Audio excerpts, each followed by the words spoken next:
दर्शकों नमस्कार, मैं प्रभाकर द्विवेदी और आप देख रहे हैं फास्ट न्यूज इंडिया। महाकुंभ की महातैयारी शुरू हो चुकी है और आज वाराणसी कैंट पर महाप्रबंधक उत्तर रेलवे ने किया है महा ऐलान। खबर के बारे में विस्तार से जानेंगे, लेकिन लेंगे एक छोटा सा ब्रेक और ब्रेक के बाद जल्द हाजिर होंगे। इस खबर के प्रायोजक हैं फास्ट को। जल्दी हो जाना तो फास्ट को बुलाना। बाइक से लेकर लग्जरी कार सेल्फ ड्राइव पर उपलब्ध। ग्रुप ट्रेवल के लिए लग्जरी बस भी उपलब्ध। सबसे सस्ता एक बार सेवा का मौका अवश्य दें। व्हाट्सएप करें 9044808808।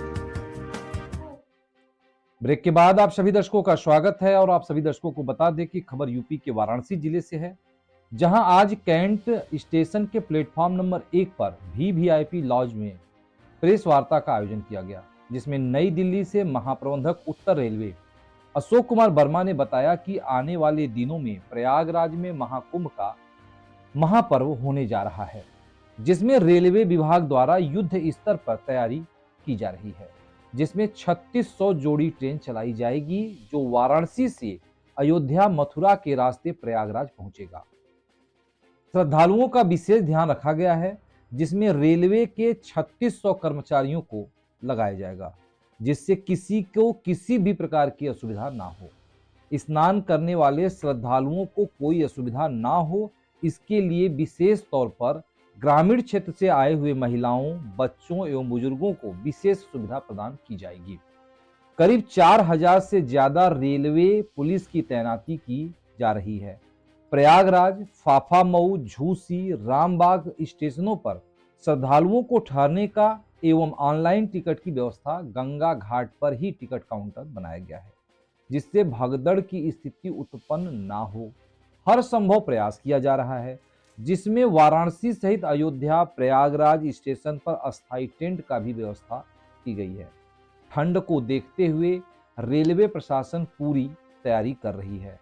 कहीं से भी आने वाले पर्यटकों के लोगों को कोई असुविधा ना हो, कर्मचारियों की कोई कमी ना हो, इसे देखते हुए दिसंबर 2024 में बड़े पैमाने पर सभी पदों पर नियुक्तियां की जाएंगी।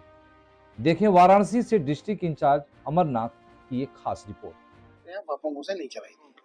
इस बार हम लोग जो 36 ट्रेनें चला रहे हैं, उसमें काफी सारी ट्रेनें हम लोग अयोध्या के लिए चला रहे हैं, क्योंकि इस बार अयोध्या एक बहुत बड़ा काम हुआ है उस क्षेत्र में और लोग वहाँ जाएंगे। तो अयोध्या के लिए हम लोग काफी ट्रेनें एक्स्ट्रा चला रहे हैं इस बार। और अयोध्या में जब लोग पहुंचेंगे तो वहाँ पे जो लोग पहुंचेंगे उसको हेल्प करने के लिए, सपोर्ट करने के लिए हम लोगों ने जब आस्था ट्रेनें चलाई थी तो वहाँ हमने ऑलरेडी होल्डिंग एरिया वगैरह क्रिएट किया हुआ है।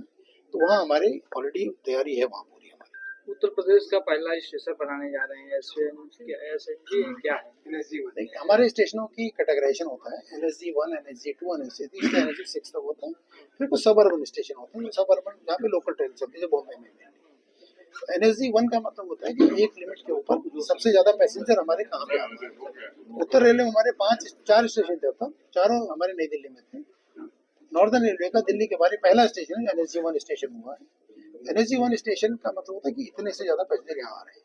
तो हमारे लिए बड़ी गर्व की बात है कि एक हमारा दिल्ली के बाहर भी पहला स्टेशन हमारा हुआ है।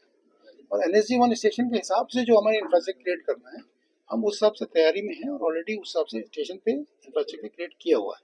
कुछ जो काम बचे हुए हैं छोटे मोटे, उसको हम लोग अभी फाइनल कर रहे हैं। अभी एक प्लेटफॉर्म जैसे 5 नंबर अभी नया बना है, कुछ और यहाँ पे काम करना है जो जल्दी हम कंप्लीट करेंगे। वाराणसी ही बनेगा NSG1 ऑलरेडी बन चुका है, इसका ऑलरेडी नोटिफिकेशन इशू हो चुका है। NSG1 इसका क्लासिफिकेशन है।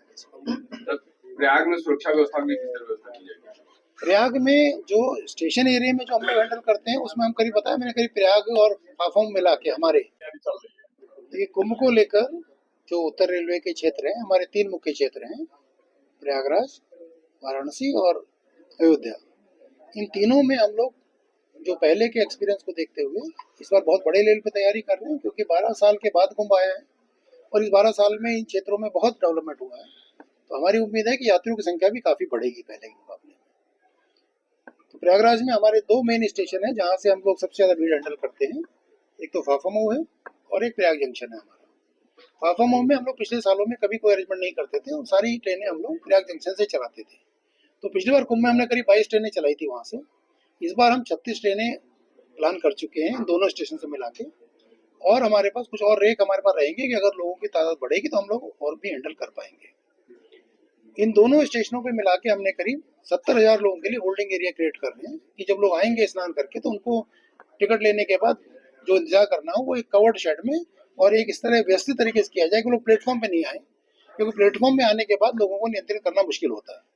तो हम लोग ये प्लान करेंगे कि हमारी ट्रेन जब स्टेशन पे आएगी तो वो दरवाजे बंद होके आएगी, हमारा स्टाफ उसमें रहेगा। जैसे ट्रेन प्लेटफॉर्म पे आएगी उसके दरवाजे खोलेंगे और तब हम एक ट्रेन के बराबर लोगों को लाइन से बिल्कुल व्यवस्थित रूप से लेके जाएंगे, जिससे कि ट्रेन में वो लोग सुरक्षा से बैठ पाए। इसके अलावा हम लोगों ने इस बार पहली बार एक अरेंजमेंट कर रहे हैं कि जो महिलाएं होती हैं, जो छोटे बच्चे साथ में हैं या कोई गांव से लोग आते हैं जिनके पास गठरी होती है और बुजुर्ग लोग हैं, उनके लिए हर होल्डिंग एरिया में एक एरिया अलग से क्रिएट कर रहे हैं, जिससे कि एक तो वो लोग वहां पे बैठ के थोड़ा सा रेस्ट कर लें और जब उनको ट्रेन में बैठाएं तो सबसे पहले का जो डब्बा बिल्कुल सामने होगा डायरेक्टली हम पहले लेके उनको बैठा देंगे और उसके बाद हम और डब्बे भरेंगे। ये वहां पे हम लोग कर रहे हैं। और जब इतने लोग इकट्ठे होते हैं तो कभी कभी मेडिकल इमरजेंसी की जरूरत पड़ती है, तो हम दोनों स्टेशनों पे अपने मेडिकल सेटअप क्रिएट किया हम लोगों ने, छोटे हॉस्पिटल बनाए हुए हैं जिसमें हम सारे इक्विपमेंट लाइफ सेविंग इक्विपमेंट रख रहे हैं। उसके साथ साथ वहाँ पे हम अपनी एम्बुलेंस रख रहे हैं और स्टेट गवर्नमेंट की भी 108 वाली एम्बुलेंसेज वहाँ पे रहेंगी। और इतने लोगों को नियंत्रित करने, उनको कायदे से ट्रेनों में बैठाने के लिए या कोई भी व्यवस्था करने के लिए दोनों स्टेशनों पे, जैसे मैंने पहले बताया था 1700 की बात कर, दोनों स्टेशन पर मिलाते हैं करीब 3700 लोग हम लोग एक्स्ट्रा लगा रहे हैं। तो 3700 आदमी हमारे आरपीएफ के और कमर्शियल के आएंगे और वो इस भीड़ को नियंत्रित करेंगे और लोगों को कोशिश करेंगे कि कोई असुविधा नहीं हो। लगभग कितनी भीड़ आ रही है? हम दोनों स्टेशनों पे मिला के हम लोग उम्मीद कर रहे हैं कि हम लोग करीब 50 से 70,000 आदमी डेली वहाँ पे जो मेन स्नान के दिन होंगे उसमें हैंडल करेंगे। कितने दिन चलता रहेगा ये काम तो शुरू हो जाएगा, आपको कुंभ शुरू होने से लेके और कुंभ के अंत तक चलेगा, लेकिन जो 6 मेन स्नान डेज हैं उसमें सबसे ज्यादा जो हमारे पास यात्री आते हैं वो मौनी अमावस्या के दिन आते हैं। और किसी भी स्नान का जो मुख्य दिन होता है उसके 2 दिन पहले से और 2 दिन बाद तक का ये हमारा मेन पीक पीरियड होता है, इसमें लोग आते हैं। तो हम उस हिसाब से व्यवस्था तैयार कर रहे हैं। फॉग पड़ने वाला, कोहरा पड़ेगा, उसके बाद ट्रेन लेट करते हैं, कुछ ट्रेनें उसमें कैंसिल रहेंगी जो हर साल करी जाती हैं, वो पहले से अनाउंस रहती है। उसके अलावा जितने भी हमारे लोकोमोटिव्स हैं सबके अंदर फोक सेफ डिवाइस लगा हुआ है जो कि ड्राइवर को ये बताता है कि सिग्नल आने वाला सिग्नल कितनी दूर है, उसको लिख के भी आता है और आवाज भी काफी तेज आवाज में बताता है जिससे कि वो स्पीड को कंट्रोल कर ले। क्योंकि कोहरे के टाइम में ट्रेन चलाने में क्या स्पीड रहेगी इसे पूरा निर्णय ड्राइवर का होता है, उसको हम उसमें कभी इंटरफेयर नहीं करते हैं। ड्राइवर देख के सिग्नल की लोकेशन, सिग्नल की कितनी दूर से विजिबिलिटी उस हिसाब से डिसाइड करता है।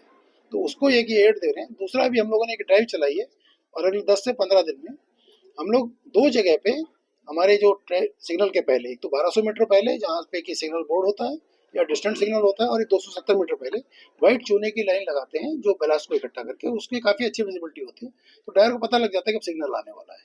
तो ये सारी हम लोग तैयारियां ऑलरेडी कर रहे हैं। कुंभ के बाद अयोध्या काशी भी लोग आएंगे, तो उसके लिए क्या स्पेशल तैयारी है? बापू मुंह से नहीं चलाई थी।